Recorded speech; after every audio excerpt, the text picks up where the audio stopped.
आप सभी लोगों का बहुत बहुत स्वागत है। जितने भी लोग जुड़े हुए हैं, आज सभी लोगों के बीच आज पढ़ाई के वीडियो को हम लोग देखेंगे। और ये पढ़ाई का वीडियो जो है बहुत ही महत्वपूर्ण है, आगामी सभी परीक्षाओं में ये महत्वपूर्ण है। और जो परीक्षा होगा, जो भी परीक्षा होगा, सभी परीक्षाओं में भारतीय राष्ट्रीय कांग्रेस की स्थापना और योगदान के बारे में ऑब्जेक्टिव क्वेश्चन जरूर पूछता है। इसमें हम सभी क्वेश्चन को देखेंगे, वैसे सभी क्वेश्चन को देखेंगे जो आगामी सभी परीक्षाओं के लिए महत्वपूर्ण है। तो चलिए शुरू करते हैं आज का वीडियो।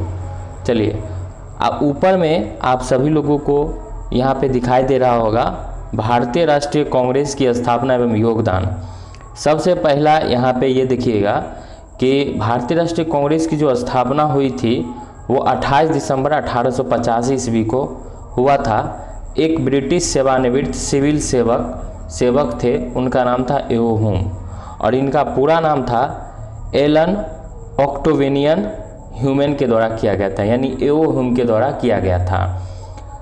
और ये क्वेश्चन हर एक परीक्षा में पूछा जा सकता है, हम इस सभी परीक्षाओं के लिए बहुत ही महत्वपूर्ण है।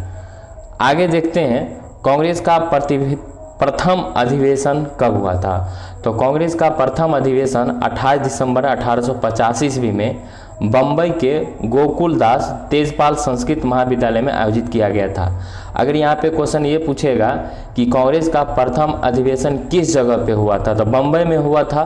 कब हुआ था? तो 28 दिसंबर को हुआ था। कहाँ हुआ था, किस महाविद्यालय में?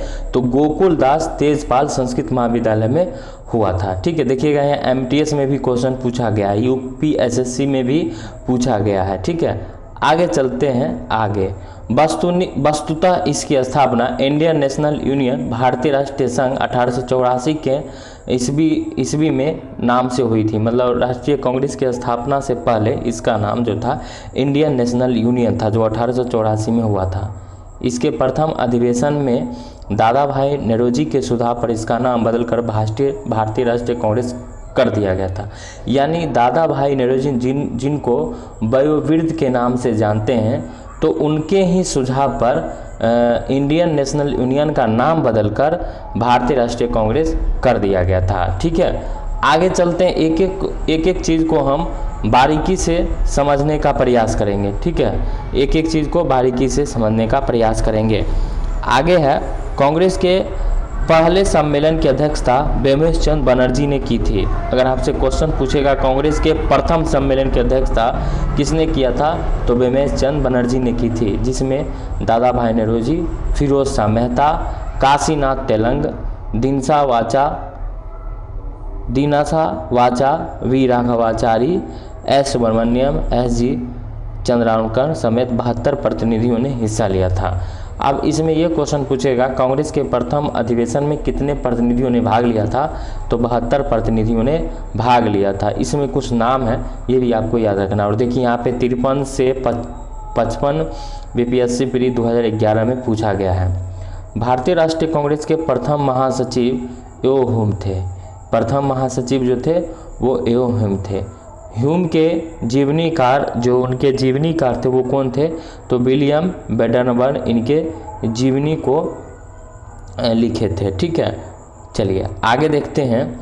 लाला लाजपत राय ने 1916 में यंग इंडिया में प्रकाशित लेख में सेफ्टी वॉल सिद्धांत का प्रस्तुत किया था, जिसमें कांग्रेस की स्थापना को लॉर्ड डफरिन के दिमाग की उपज है। अगर क्वेश्चन पूछेगा कांग्रेस की स्थापना किसके दिमाग की उपज थी, तो लॉर्ड डफरिन के दिमाग की उपज थी।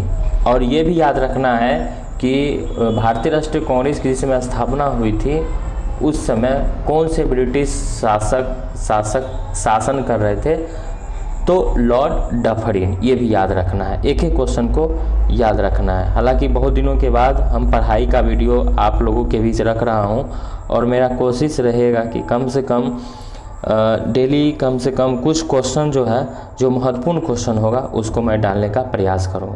ठीक है, आरपी दत्त, एमएस गोलवलकर, सीएफ एंड्रूज ने कांग्रेस की स्थापना को ब्रिटिश सरकार का हाथ माना था।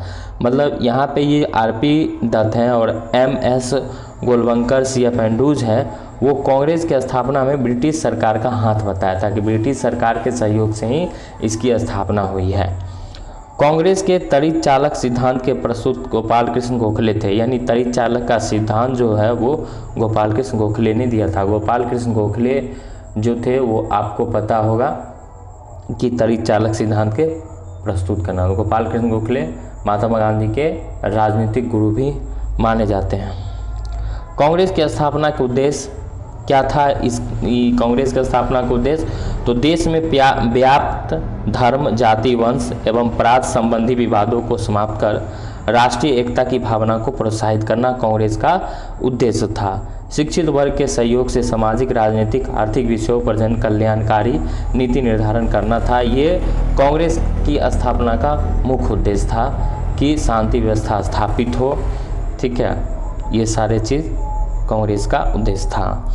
महत्वपूर्ण कथन को जानते हैं, देखते हैं। कांग्रेस अपनी मौत की घड़ियां गिन रही है तथा भारत में रहते हुए मेरी सबसे बड़ी इच्छा है कि मैं उसके मरने में शांतिपूर्ण सहयोग कर सकूं। ये किनका कथन है? लॉर्ड कर्जन का है दोस्तों। ये कहीं कहीं आपको देखने का मौका मिलेगा। यूपीपीसीएस प्री 2012 कांग्रेस डफरिन के दिमाग की उपज तथा शिक्षित भारतीयों का वार्षिक राष्ट्रीय मेला किसने कहा था? लाला लाजपत राय ने। ठीक है, याद रखिएगा। और लाला लाजपत राय के बारे में आप लोग जानते हैं। कांग्रेस के लोग पदों के भूखे हैं, ये किनका कहना था? तो बंकिम चंद्र चटर्जी के कहना था। ठीक है, उनके द्वारा कहा गया था। कांग्रेस जनता के अल्पसंख्यक वर्ग का प्रतिनिधित्व करती है जिसकी संख्या अत्यंत सूक्ष्म है, ये डफरिन साहब ने कहा था। और डफरिन याद रखिएगा, कांग्रेस की स्थापना के समय लॉर्ड डफरिन का ही शासनकाल था। आगे चलते हैं। याचना संस्था विपिन चंद्र पॉल, यदि हम मेढक की तरह वर्ष में केवल एक बार टरटराएंगे तो भारतीयों को कोई सफलता नहीं मिल सकती है। ये किनका कथन था? तो बाल गंगाधर तिलक का। ठीक है, याद रखिएगा, बाल गंगाधर तिलक, याद रखिएगा। ठीक है, यदि हम मेढक की तरह वर्ष में अगर एक बार टटराएंगे तो भारतीयों को कोई सफलता नहीं मिल सकता है। ये किनका कथन था? तो बाल गंगाधर तिलक का कथन था। तो ये आपको याद रखना है। ठीक है, चलिए धीरे धीरे इसमें हम सारे चीज़ को बताएंगे। भारतीय राष्ट्रीय कांग्रेस की स्थापना के भारत का जो वायसराय था लॉर्ड डफरिन था। हमने अभी तुरंत आपको बताया है, शासनकाल उन्हीं का था, लॉर्ड डफरिन का था, वायसराय वही थे। ठीक है, चलिए।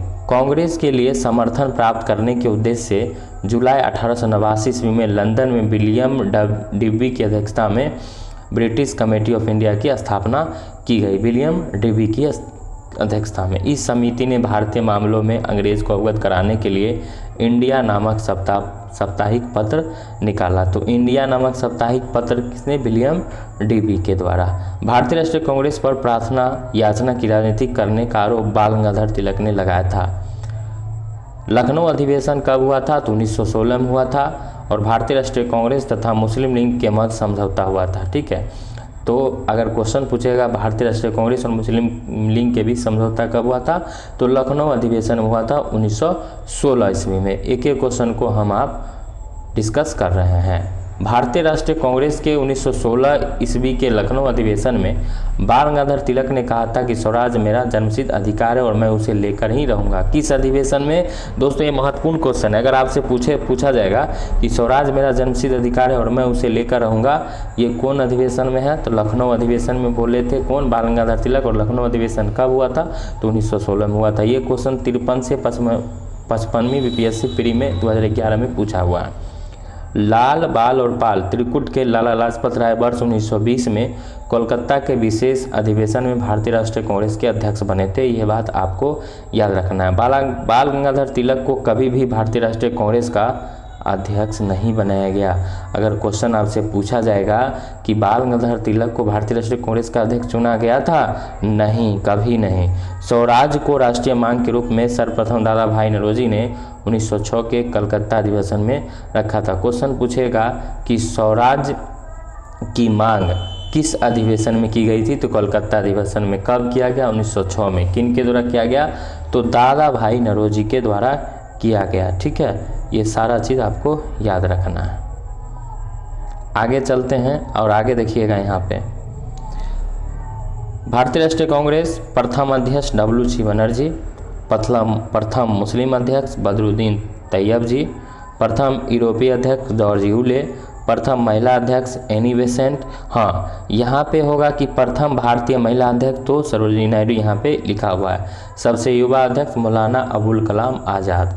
ठीक है, ये तो इम्पोर्टेंट है, ये सारे चीज़ को आप अपने दिमाग में रखना है। महात्मा गांधी ने केवल एक बार कांग्रेस की अध्यक्षता 1954 के बेलगांव अधिवेशन में किया था, ये बात आपको याद रखना। स्वतंत्रता के समय भारतीय राष्ट्रीय कांग्रेस के अध्यक्ष आचार्य जे कृपलानी थे, यानी इनका शॉर्ट नाम अगर याद रखना है तो JB कृपलानी, जिसमें भारत जो है वो स्वतंत्रता के समय गांधी जी ने सुझाव दिया था कि स्वतंत्रता के पश्चात भारतीय राष्ट्रीय कांग्रेस को समाप्त कर दिए जाएंगे। गांधी जी का ये क्या था, सुझाव था। चलिए यहाँ पे कुछ जो है वार्षिक अधिवेशन है, देख लीजिएगा। पहला बम्बई, ठीक है, WC बनर्जी, दूसरा कलकत्ता। यहाँ पे सारा चीज़ है, आप देख सकते हैं पूरी तरह से, पूरा यहाँ पे जितना है सारा चीज़ दिया गया है। ठीक है, बहुत बड़ा है, तो यहाँ पे आप देख सकते हैं। ठीक है, आपके बुक में भी मिल सकता है ये। ठीक है, यहाँ पे देख लीजिए, बहुत बड़ा है। ठीक है, चलिए अब बंगाल विभाजन पर कुछ हम लोग चर्चा करते हैं। लॉर्ड कर्जन ने 19 जुलाई 1905 को बंगाल विभाजन के निर्णय की घोषणा की। क्वेश्चन पूछेगा बंगाल विभाजन किसके समय हुआ, तो लॉर्ड कर्जन के समय में। कब हुआ, तो 19 जुलाई 1905 को हुआ था। यह घोषणा किसने किया था, तो लॉर्ड कर्जन ने किया था। RRB ग्रुप D 22/9/2022 का सेकंड शिफ्ट में क्वेश्चन पूछा गया है। बंगाल के विभाजन के समय बंगाल का लेफ्टिनेंट गवर्नर कौन था, तो सर एडवर्ड क्रेजर था। बंगाल विभाजन निर्णय के विरोध में 7 अगस्त 1905 को कलकत्ता के टाउन हॉल में स्वदेशी आंदोलन की घोषणा की गई एवं बहिष्कार प्रस्ताव पर पारित किया गया था। स्वदेशी आंदोलन का विचार सर्वप्रथम जुलाई 1905 में कृष्ण कुमार मित्र द्वारा अपने पत्र संजीवनी में दिया गया था। तो दोस्तों, हम ज़्यादा देर का वीडियो नहीं आप लोग को देना चाहते हैं, और पुनः नेक्स्ट वीडियो इसके बाद ही पुनः मैं फिर कल आपको देंगे। तब तक के लिए सभी लोगों को बहुत बहुत धन्यवाद। जय हिंद।